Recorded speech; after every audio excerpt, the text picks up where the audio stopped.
네, 교만과 자기 비하라고 하는 주제를 한번 다뤄보고 싶은데요.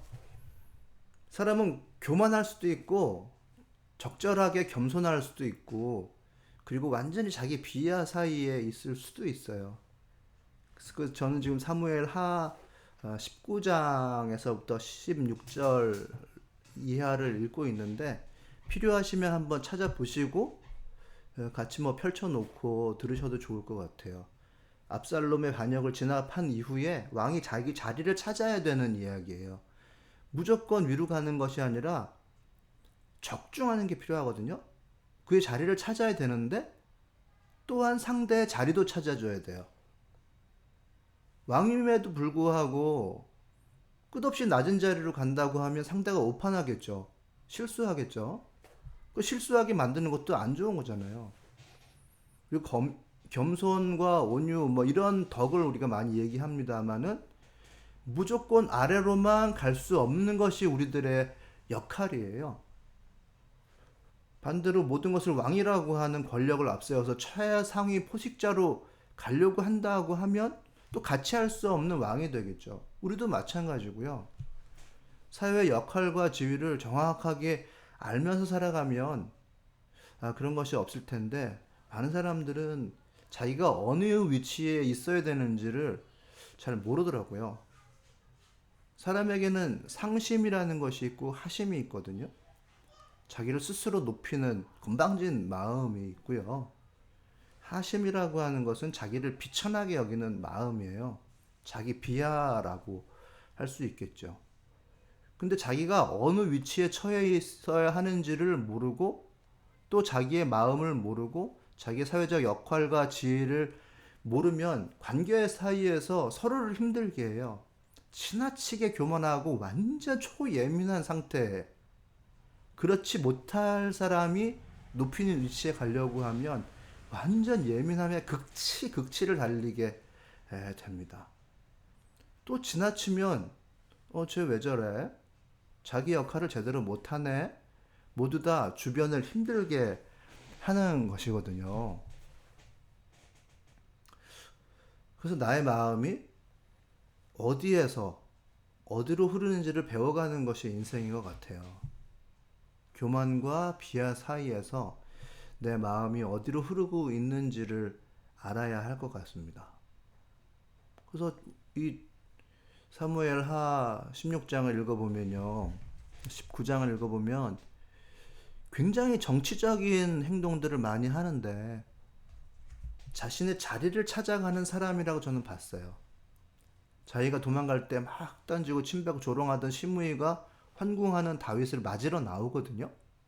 다윗은 훨씬 입지가 강해진 왕이고 자신의 도피 시절 막 저주했던 시므이가 나온단 말이에요.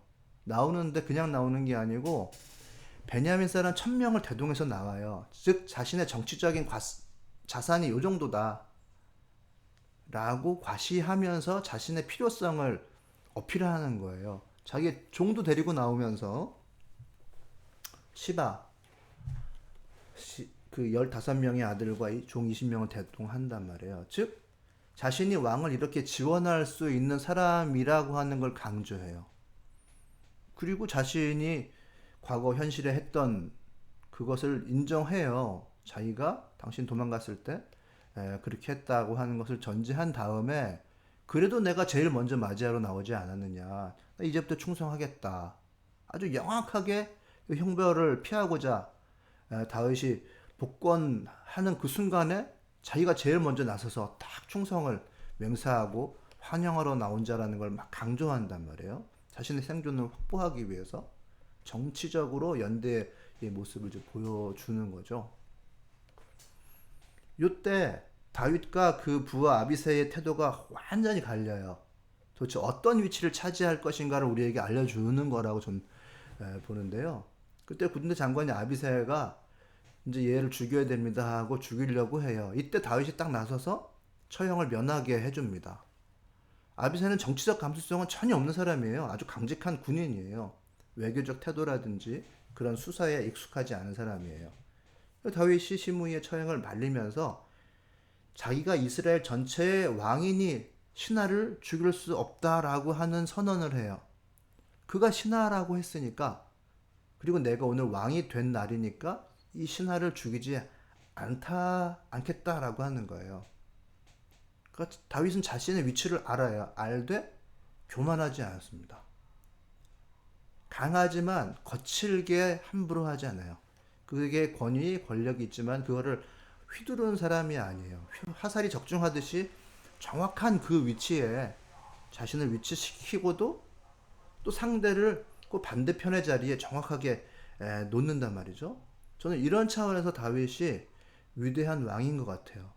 위대한 왕이라고 이때까지 우리가 그 다윗을 보고 배울 수 있는 근거 중에 하나가 바로 이런 태도라고 보이고요.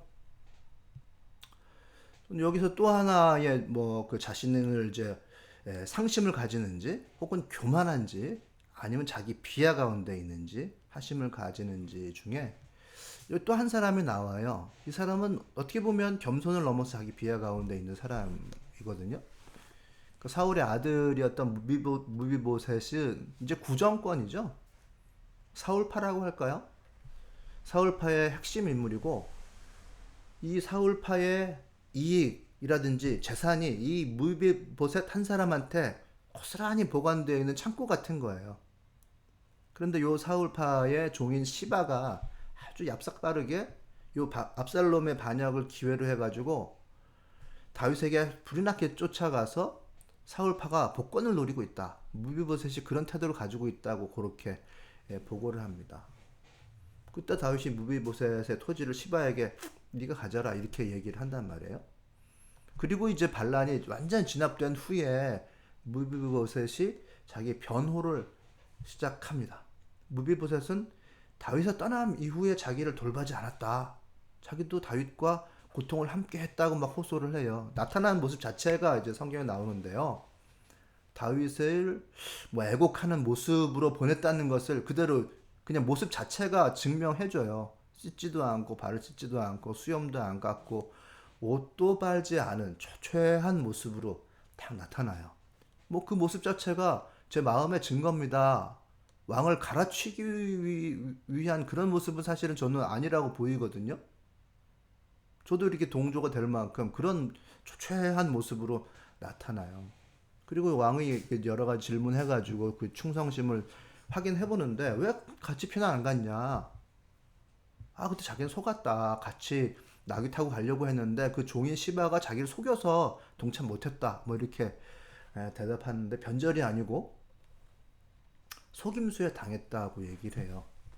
모함했다 시바가. 그러면서 하는 얘기가 아주 섬세하게 정말 심금을 울리는 그런 얘기를 합니다. 자기는 구정권 사울 집안의 사람으로서 죽어 마땅하지만 다윗은 당신의 그 너그러움으로 살아가고 있다고 말하고요. 저는 사울 집안 사람으로서 죽어야 마땅할 사람으로서 다윗의 식탁에서 먹는 것만으로 만족하고 있다고 이렇게 얘기를 해요. 참 순수하고 저는 정치적이지 않은 그런 태도라고 성경 읽으면서 확 와닿았거든요. 숨겨진 마음이 있다고 보면 알 수 없죠. 근데 그 답변 자체로만 본다면 충성이고 순종이고 존경의 태도를 가득히 담고 있다고 보여집니다. 오히려 시바, 그 종인 시바가 속임수를 잘 쓰는 아주 영민한 정치적인 사람일 가능성이 많아 보여요. 오히려 무비보셋은 그렇지 않은 것 같고 이미 다윗이 허락한 식탁임에도 불구하고 자기가 감히 오를 수 없는 그런 권리조차도 누릴 수 없는 사람이란 뉘앙스를 표현해요. 저는 여기서 한번 좀 물어보고 싶은 거예요. 이게 겸손일까? 자기 비하일까? 그때 다윗이 하는 얘기가 왜 그 얘기를 또 꺼내냐고 선을 딱 긋거든요. 이런 걸 봐서 이건 저는 그 겸손을 넘은 자기 비하라고 생각해요. 그렇게까지 가면 옆에 있는 사람이 힘들어집니다. 자기 위치를 정확하게 알고 그 위치에 있어야 위의 사람도 아래에 있었던 사람도 상심을 가진 사람도 하심을 가진 사람도 그 사람을 보고 자기 위치를 파악하게 되는데요. 이렇게 자기 비하를 한다면 옆 사람이 힘들어지는 거예요. 다윗은 그 얘기를 왜 또 꺼내느냐라고 대답을 해줘요. 그 자리에 위치시켜준 너 사울 정권의 아들이지만은 그 자리에서 먹을 수 있다라고 그 위치시켜준 자신의 말을 다시 한번 확인하고 그 겸손의 한계를 넘어서 아래로 내려가지 않도록 잡아준단 말이죠. 저는 그 순간의 일은 그 순간에 해결해야 된다고 보는데요. 그 현재를 넘어서 과거를 끝없이 소환해가지고 자신의 부족함과 연약함과 나약함을 반복 확인하고 계속 밑으로 내려가는 것은 때로는 옆 사람을 힘들게 할 수 있는 것 같아요. 그 교만도 사람을 힘들게 할 수 있고요. 자기 비하도 그럴 수 있는 것 같아요. 중요한 거는 정확한 자기 역할을 아는 거죠. 시간은 흐르는 거고요. 함께한 사람들 가운데서 자신이 흘러와서 어디에 있는지를 아는 것도 공존할 수 있는 중요한 포인트입니다. 아주 중요한 지혜고 덕목인 것 같아요. 너무 낮춰도 힘들어지고 너무 높여도 공존하기 힘들죠. 오늘 성경을 보면은 이렇게 물어본다고 해가지고 반역한 사람들과 남아있는 사람들의 진심을 어떻게 알겠어요? 판단의 근거가 제가 생각하기에는 부족해요. 저는 판단 못하고 이 사람 어떻게 처리할까 할 것 같은데 다윗은 아량을 베풀어요. 약간의 근거를 가지고 거기에 모자른 부분은 그냥 아량을 베풀어서 판단을 해줍니다. 무비보셋 충성하는 자로 받아들여주고 보상을 베풀어요. 자기가 이미 종에게 다 주겠다고 한 말 그걸 살짝 뒤집어서 밭을 반반 나눠 가지라고 결정을 해줍니다. 네, 오늘 제가 말씀드리는 것은 이 이스라엘의 역사 가운데 다윗 왕이 다시 환궁하면서 자기 자리를 잡을 때에 어떤 위치로 정확하게 들어갔는가라는 화두를 저희들에게 주는 것 같아요. 교만도 아니고 자기 비하 사이에서 나의 마음이 어떻게 흘러서 어느 위치에 가야 되는지 이것을 아는 게 굉장히 중요하다. 이런 얘기를 오늘 사무엘 하는 것 같습니다.